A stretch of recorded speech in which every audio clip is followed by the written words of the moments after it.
के कोने कोने से पधारे हुए सभी डीएड और बीएड छात्रों को मैं एक दिव्यांग होने के नाते हृदय के गहराइयों से मैं आपको सबको नमन करना चाहता हूं।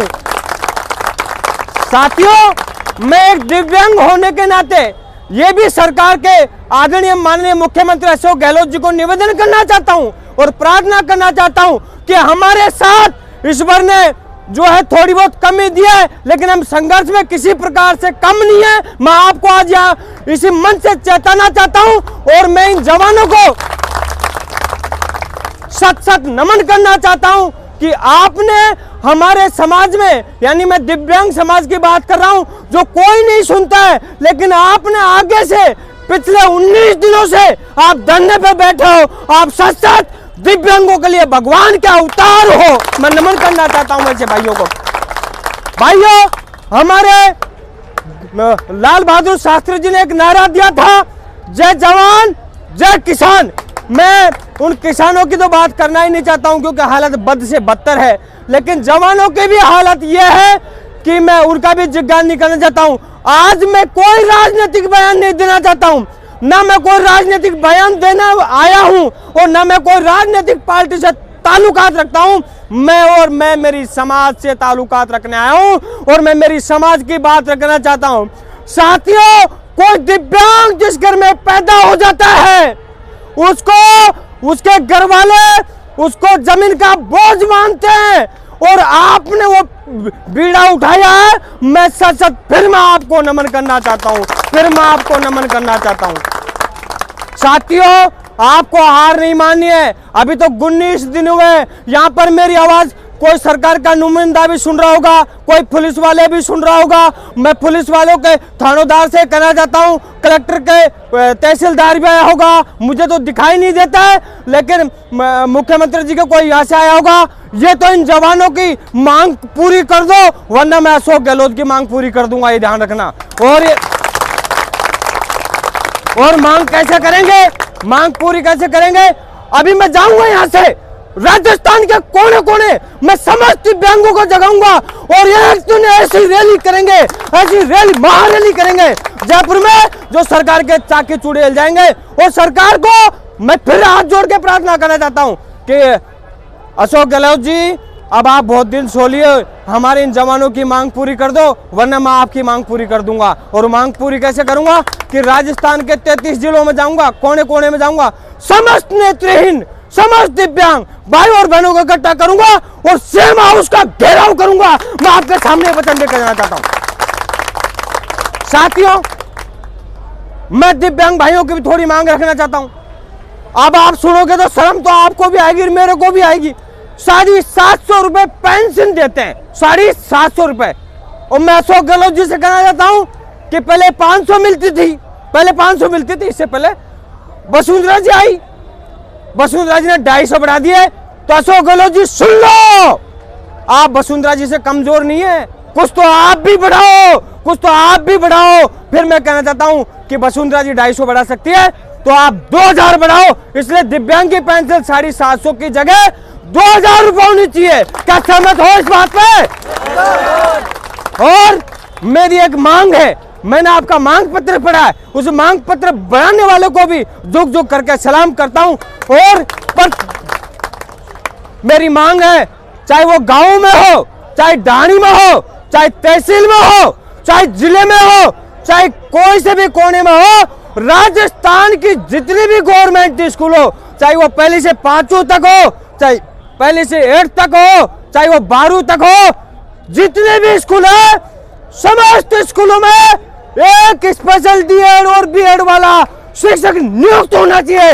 ये मेरी सरकार से मांग है।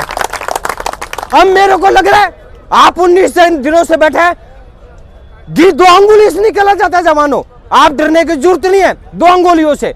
अभी तक हम सीधी अंगुली से घी निकाल रहे थे 19 दिन से, लेकिन अब लग रहा है 19 दिन से सीधी अंगुली से घी नहीं निकलने वाला है। अब कमर कस लो, इसके लिए हम सबको एक होना चाहिएगा। और जहां भी मेरे गांव में जो बैठे हैं स्पेशल डीएड और बीएड वालों, सभी दिव्यांग भाइयों से कि आपको लड़ना पड़ेगा, संघर्ष करना पड़ेगा, महाभारत करना पड़ेगा, झंझट करना पड़ेगा और झंझट करने के लिए आपको कमर कस के तैयार रहना पड़ेगा। ये इतनी सी मैं प्रार्थना करने के लिए आप सबके बीच में आया हूँ।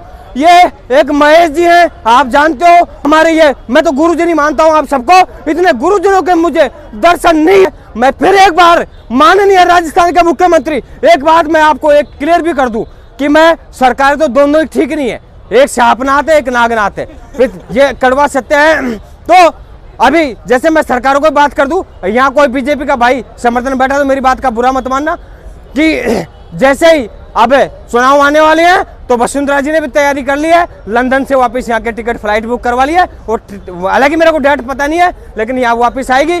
लेकिन दोनों सरकारों को मैं एक चेतावनी देना चाहता हूँ कि जो है हमारे नेतृत्वहीनों के साथ ये तो अन्याय करना बंद कर दो, वरना भगवान और ये जनता दराज रहने जो वोट देने वाले मतदाता वो तुम्हारे साथ, दोनों सरकारों के साथ अन्याय कर देंगे। मैं इतना भरोसा मैं निवेदन करना चाहता हूं सरकार से कि हमारे साथ जो है अन्याय करना बंद कर दो।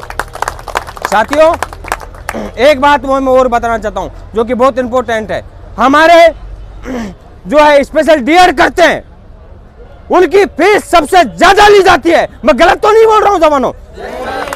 तो वो फीस हमने, हमारे बाप दादाओं ने, किसान जो होता है, हम सब के सब किसान परिवार और गरीब दीनहीन मजदूर की संतान है।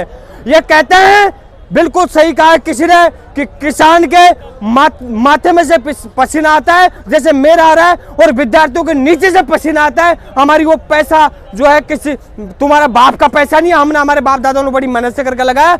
ये तो हमको रोजगार दो, स्पेशल डीएड वालों को, और रोजगार नहीं दो तो 50,000 रुपए महीने के बेरोजगार दो, वरना चाहे कितना भी झंझट करना पड़े, चाहे डाका डालेंगे। आपको डरने की आवश्यकता नहीं है। अब मुझे जवान मिल गए, मैं अशोक गहलोत जी सरकार को कहना चाहता हूं, और मैं पुलिस वालों भी यहाँ कोई होंगे मुझे तो दिखता नहीं है, पुलिस वालों से भी कहना चाहता हूं, मेरे इन गुरुजनों पे जरा भी यदि अंगुली करने की कोशिश की तो मैं अंगुली तोड़ के और अंगुली तोड़ दूंगा, तुम्हारी पुलिस का पता ही नहीं लगेगा। क्योंकि मैं जानता हूं, मैं भी एक आदिवासी का बेटा हूं, मुझे बेरोजगारी की लड़ाई लड़ना आती है, झंझट करना आती है। ये तो अभी तो वैसे तो मेरी मांग है और हमारे सभी की मांग है कि समस्त स्कूलों में एक टीचर होना चाहिए, लेकिन 5,000 तो आज या कल में निकाल देना, वरना मैं एक बड़ा आंदोलन करूंगा, झंझट करूंगा, लड़ाई लड़ूंगा। साथियों, हमारी बहनें भी यहाँ पर आई हुई है, उन बहनों को मैं कोटि कोटि प्रणाम करता हूँ। लेकिन भाइयों, मैं आपको भी आगाह करना चाहता हूँ, आपसे भी निवेदन करना चाहता हूँ, आपसे भी प्रार्थना करना चाहता हूँ कि ये बहरी सरकार नहीं सुनेगी तब तक कोई बड़ा हंगामा नहीं करोगे। और मैं तो कह रहा हूँ, मैं राजस्थान के समस्त दिव्यांगों को ले आऊंगा, आप तो कमर कस लो, आगे आगे मैं चलूंगा। अरे भाई, जेल जाऊंगा तो मैं जाऊंगा।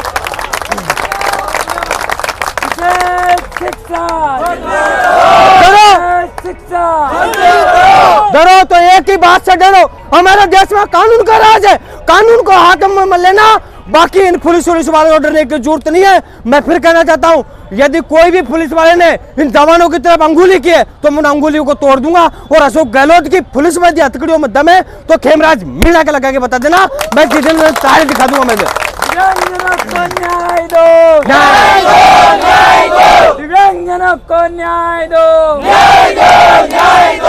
एक बात और बोलना चाहता हूँ जवानों, मैं फिर आप सभी से हाथ जोड़कर निवेदन करना चाहता हूँ, आपके जो साथी गाँव में बैठे हैं उनसे भी मैं निवेदन करना चाहता हूँ कि आ जाओ जवानों, ये सरकार नहीं सुनने वाली है। जब तक कुछ ऊंचा नहीं कर दोगे, कुछ बड़ा नहीं कर दोगे, कुछ रोड जाम नहीं कर दोगे, कुछ बैरिकेडिंग नहीं तोड़ दोगे, कुछ सीएम उसका घेराव नहीं कर लोगे, तब तक ये सरकार नहीं सुनेगी। इसलिए मैं दीपावली, आज से मैं ये भगवान की कसम खा के कहता हूँ, आज से मैं बीड़ा उठाता हूँ और राजस्थान के 33 जिलों के अंदर घूमूंगा, मैं दीपावली नहीं मनाऊंगा। आपको भी सौगंध है, आपको भी सौगंध है, क्योंकि आप दीपावली के दिए यही जलाओगे, दीपावली के दिए यही जलाओगे।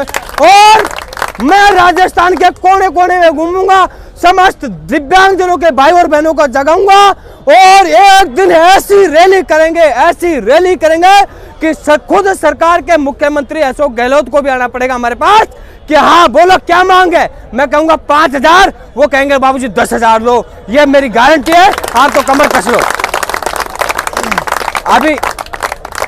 अभी मैं आने की बहुत दिनों से कोशिश कर रहा था, बीमार था, अस्पताल में था, मैं मेरी हालत अभी भी ठीक नहीं है, लेकिन कोई हमारे लिए इतना कर सकता है तो मैं यदि आपका पसीना बहेगा तो राजस्थान के दिव्यांग का एक एक भाइयों के लिए, एक एक भाई, एक एक बहन आपके लिए खून का एक एक कतला देने के लिए तैयार है। आप तो कमर कस लो मेरे भाइयों, आप तो कमर कस लो, आपको डरने की जरूरत नहीं है, आप चिंता मत करो। अरे मैंने बचपन में बहुत आंदोलन किए, मैं अजमेर में पढ़ा था, अजमेर में मैंने दूसरी क्लास में रोड जाम कर दिया, पुलिस ने लठ पड़ा दिया।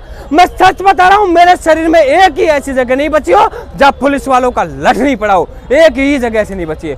और मेरे भाइयों एक बात और मैं बोलना चाहता हूं, लेकिन जिसका पुलिस का लठ पड़ता है वो संत की छड़ी होती है जमानो, संत की छड़ी। जिसका पुलिस का लठ पड़ता है उसका प्रमोशन होता है। निश्चित बात है, आप पुलिस का लठ खा लो, 5000 वैकेंसी अभी निकल जाएगी, आपको डरने की जरूरत नहीं है। जब तक पुलिस की लठ नहीं खाओगे